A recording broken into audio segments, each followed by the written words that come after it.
Hi Aries, welcome to your reading. This is going to be for March, but it's also a timeless reading, so anytime you come across this reading, that's when it's meant for you. We are going to be doing some oracles first, and then we're going to be doing your tarot.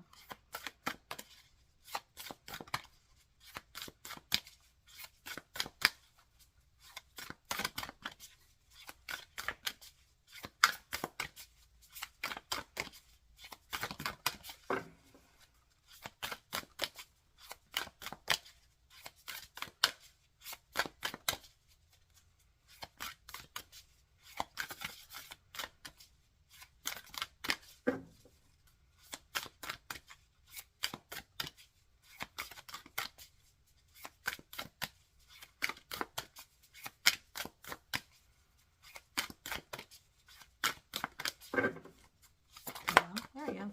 Blessing the journey. That's what came out for the last reading I did for Scorpio. Which is crazy because you are a fire sign. Let's see what else we get for you.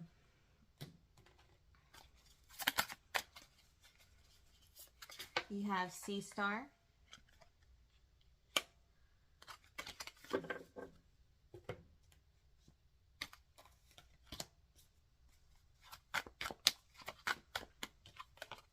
Rejection.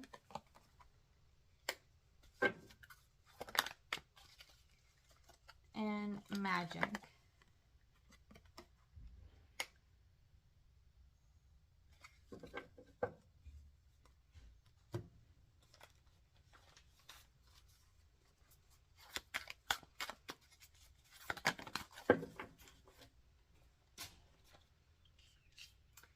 Tuning into positive energy.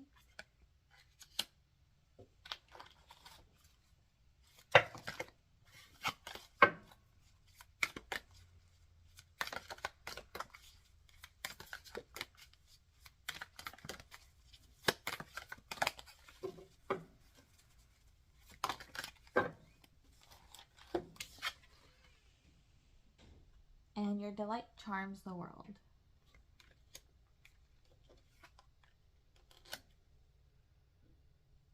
Okay, let's go ahead and get some tarot. But before we do, let's talk about this card. This is a card about finding contentment within. It's about how we typically will chase after things we think will make us happy and run from things we think will make us unhappy. And it's just a reminder that the best course of action is usually to stand still and to allow things that are meant for us to come to us and allow things that are not meant to leave in their own time. To be still and remain calm through any kind of shift in energy like that. Let's look at the past. We have the Queen of Cups and the Four of Pentacles. Let's look at the present. The Seven of Pentacles. And the future.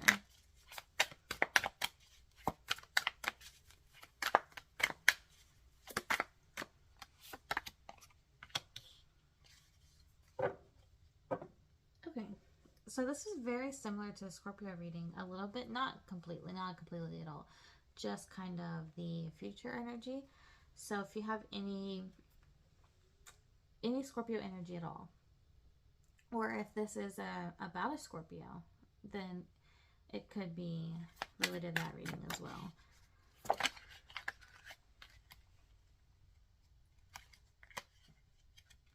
Okay.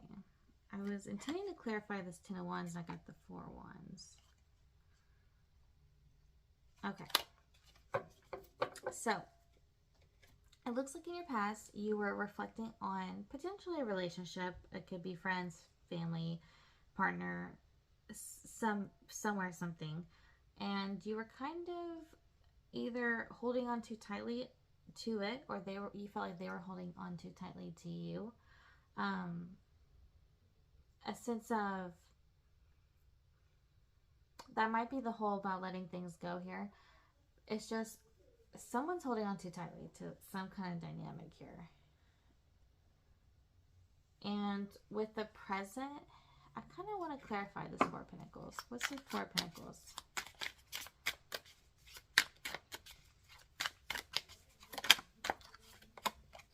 Yeah, holding too tightly onto either a person.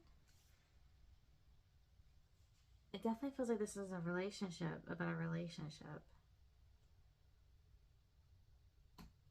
Or holding on too tightly, trying to ensure the growth of the relationship, or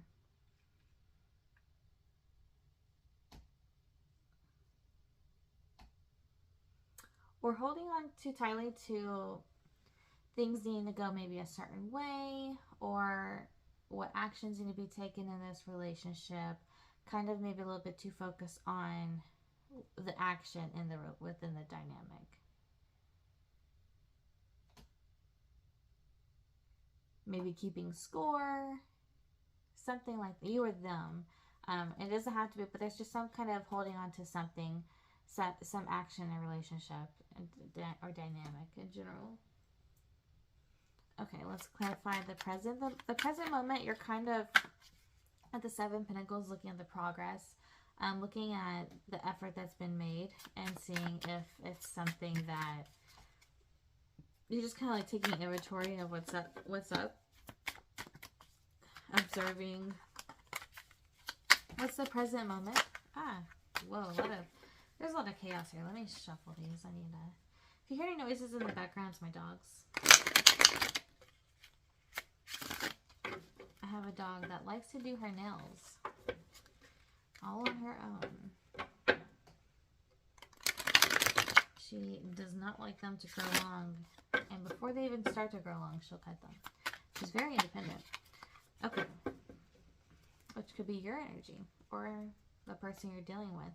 So let's look at, can you clarify the Seven of Pentacles? We have the Lovers. So we could be either looking at this dynamic or the growth within this dynamic, or looking at the decisions we've made.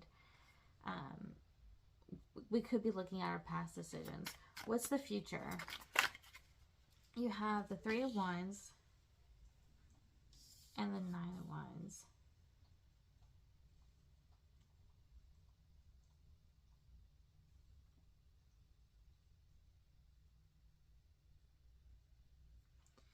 We might be trying.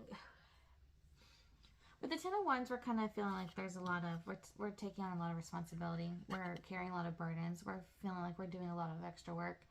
And maybe feeling like we're doing all the work. With the Three of Wands, is looking into the future. That's future planning. And with the Nine of Wands is kind of setting boundaries. It's being a little bit protective. It's a little bit of walls up energy. So we could be trying to, because we feel so overburdened, we may be looking at the future and be like, okay, I don't know how long I'm going to be able to take on this responsibility, so I'm going to have to put some boundaries. I'm going to have to set some kind of wall to let, within this dynamic, to be like, look, I can't carry on all this by myself. That kind of energy. Let's now look at hopes, fears, and reality. So, what is your hope? Two of Wands, the Queen of Pentacles, the Two of Swords, Nine of Wands. What is your fear?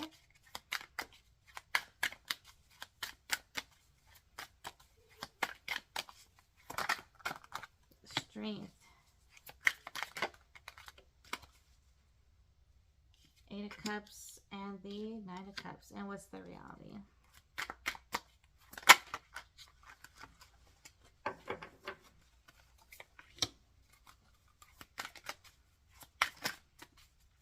Clarify the Four of Wands. Queen of Wands.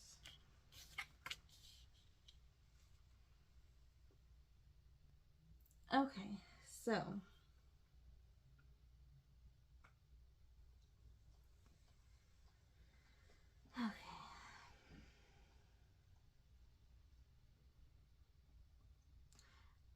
there's either you or this other person.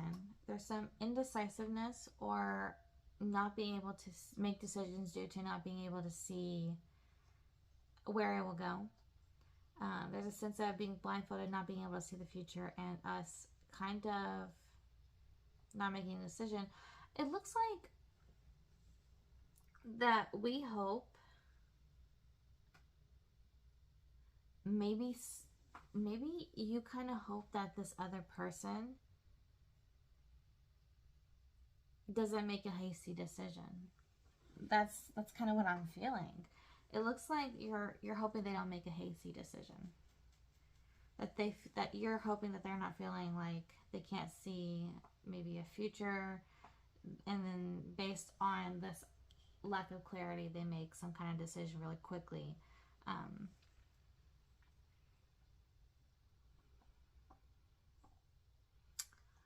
that or you do hope that they make a hasty decision.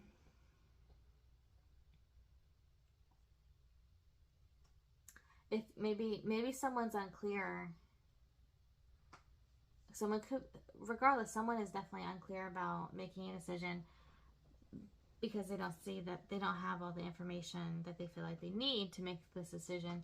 But there's a sense of the Knight of Wands is fast movement. So either you're wanting them to make this hasty decision, regardless of having all of the information, or the opposite, you're definitely not wanting them to make this hasty decision because they don't have all the information. In your fear, you fear being vulnerable. You fear this person walking away from this dynamic. So that's makes me think of this hope thing. If you're fearing this person walking away, and you feel vulnerable at the moment, and so maybe that's why you hope they don't make a hasty decision, or if they make a decision, maybe you hope they choose to stay. The reality is you're feeling unworthy with the Four of Wands and the Queen of Wands in reverse. Queen of Wands in reverse is the feeling unworthy, and the Four of Wands is about a reunion.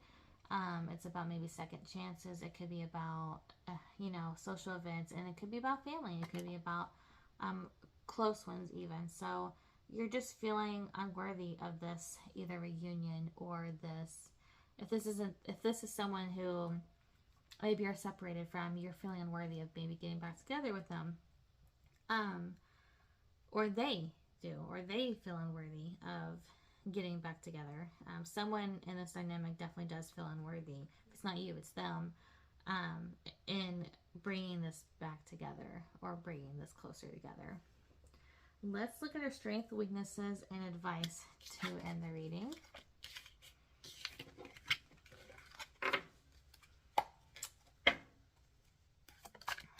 Your strength is the Death card, the weakness, that Two of Swords, and the advice. Oh, interesting. Let's clarify. Clarify the Death card.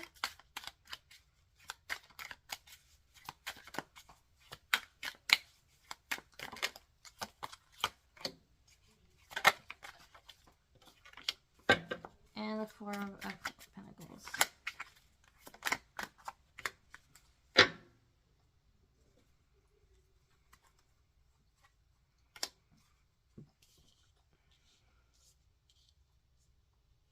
And your strengths. In an area where there is conflict, it can be changed around. It can be turned around. There can be a shift. There can be change here. And it looks like when there is conflict, you are good adjusting to it. In the weakness, it is very interesting to me that you got the Two of Swords here. It could be because the weakness is showing up in either for you or them. That's that indecisiveness again. That's not making a decision due to the fact that we don't have all the facts that we feel like we need to make that decision.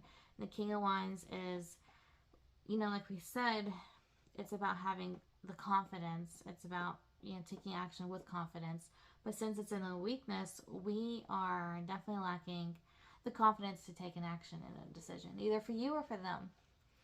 Okay, so in the advice, it's interesting that the Four of Pentacles came out, because that came out in your past. But the Four of Pentacles, like we said, is holding on to something. And with the Nine of Wands, like we said, that's setting boundaries, but that's also about being persistent.